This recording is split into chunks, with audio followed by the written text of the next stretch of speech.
Hey, before we start today, I want to ask you to pray for the Mason Barnes family. Um, Mason died a couple days ago and he was rather young. And so pray for Marilyn and his children.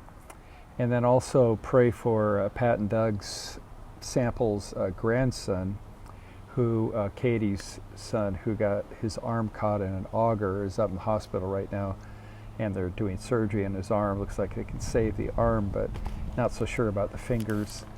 And so those two families could use our prayers today, so I appreciate it today you would do that.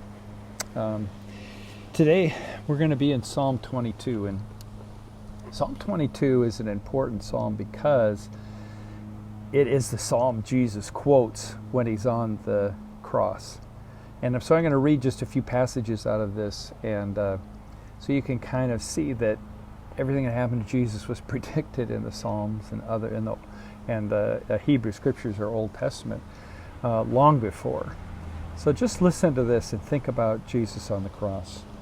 So 22 verse 7 and 8 says, "Everyone who sees me mocks me. They sneer and shake their heads, saying, 'Is this the one who relies on the Lord? Then let the Lord save him. If the Lord loves him so much, let the Lord rescue him.'" Then going to verse 15, "My strength is dried up like sun-baked clay. My tongue sticks to the roof of my mouth. You have laid me in the dust and left me for dead. My enemies surround me like a pack of dogs. An evil gang closes in on me. They have pierced my hands and my feet." And then verse 18 says, "They divide my garments among themselves and throw dice for my clothing." Well, if that isn't exactly what happened, that's exactly what happened. So here we have a predictive psalm that Jesus is quoting, but also is about him when he's on the cross.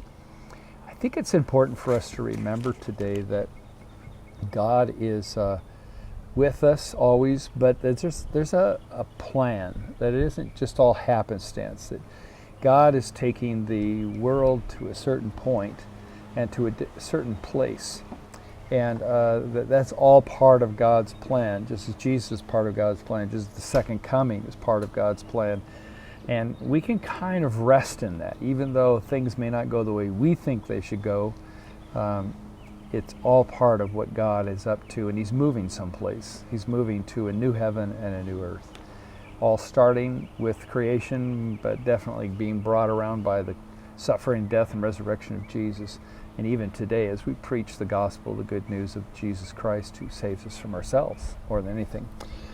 Just a little note today, I have this picture framed for a reason. I'm at my daughter's house, and when she moved into this house years ago, I said, "Oh, I love palm trees. I just think they're fantastic." And she hates palm trees. She wanted to cut this one down over here.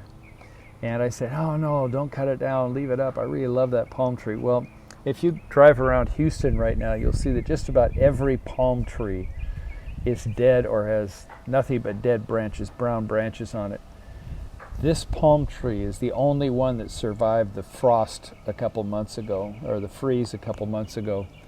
And so it stands, I think, as a testimony to her father being right. Well, she wouldn't see it that way, obviously. Well, I hope you have a great day. Take care.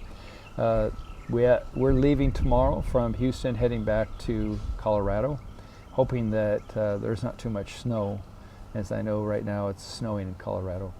God bless. Have a great day. Goodbye.